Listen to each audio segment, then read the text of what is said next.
Welcome to our new channel. This is Jake and Flock. I'm Jake, the big nerd. And this is my best mate, Flock. Me and Flock, we've been friends for almost 10 years now, and I swear the only thing that keeps us together is Pokemon! So when we heard that CollectorCon was coming to our hometown in Newcastle, we thought, hey, let's bring everyone along for the ride, eh? We thought we'd start the day with a couple of pack routes before we got to the con, and as you can see, that was a bad idea. Now Flock, unfortunately, he didn't pull much in his first pack, but then it was my turn. I had a couple of Journey Together packs to rip open and I got nothing. But luckily, Lachlan is trying to master set Stellar Crown, and on his last pack, he actually pulled one card that he did need for his set.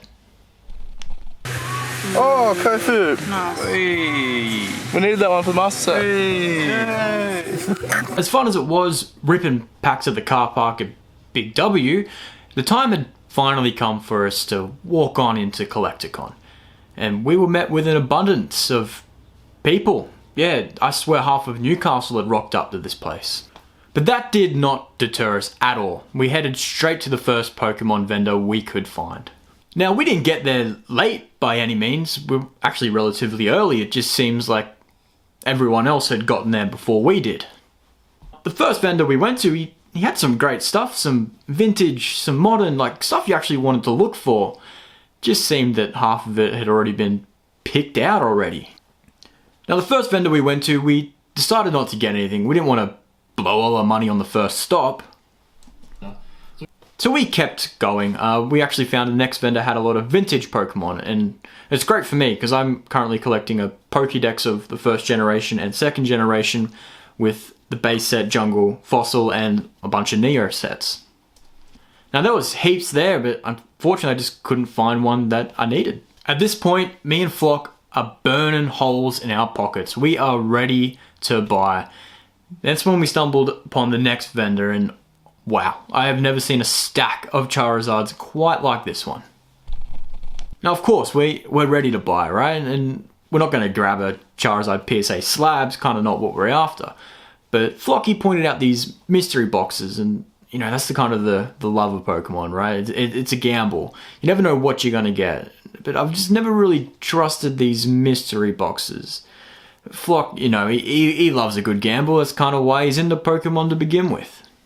Of course, in a classic Flock action, he ends up buying a mystery box, and he got one with a random PSA slab, and yeah, that one was a swing and a miss. Then, right after Flock bought the mystery box that he probably shouldn't have, I actually found a card we were both looking for at the con. It's the Charmander, where his face is pressed up against the window. We absolutely love that card, and I could not go home without it. I did make a trade for it, and I'm pretty glad I did. Unfortunately, it was actually the only one we saw at the con, and yeah, Flock was a little filthy on me for that one. Not too long after, Flock actually made a trade for himself. He traded Clive and his 25th anniversary Pikachu, and I, for one, was quite sad to see both of those go, but he got a good pickup for him. Not too long after that, me and Flock actually ran into a vendor that we both know quite well. He owns the local card shop here, Urban Empire. If you're ever in the Newcastle, Lake Macquarie area, just go check him out. Now, of course, you got to support the locals. Got a few cards off Urban Empire here, the Metatite, the Grotle, and a handful of other cards. After our stop at Urban Empire, we had got a good handful of cards at this point. We kind of wanted to see what else the con had to offer. As you can tell, I'm not just into Pokemon, I'm into a lot of other things, so we went for a walk, and the con had some great things on offer. Like, people were even making their own things to sell. We saw some 3D printed statues. This lady here, she seemed to have made her own keychains, which I thought were pretty cool. The con was stacked with a lot of things, and it had Hot Wheels, Legos, vintage gaming consoles. I did see a lot of action figures as well, and I personally collect a lot of vintage Kenner Star Wars action figures, so I thought, hey, this is probably a good time to maybe add one to my collection. Unfortunately, being a die-hard collector, I just didn't find one that I didn't already have. Now, there was heaps of people dressed in cosplay, and it's awesome. Like, when else are you gonna dress up in cosplay, right?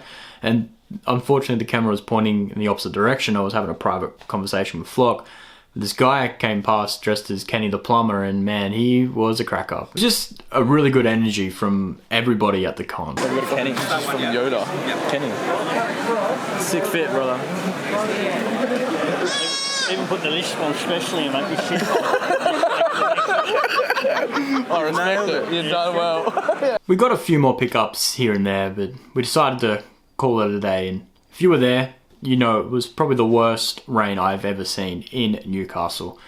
A couple of wet socks, but we did get home okay. That's it. That was CollectorCon 2025. Me and Flock had an absolute blast. And this is only the first video of many for Jake and Flock, so stay tuned for our journey together.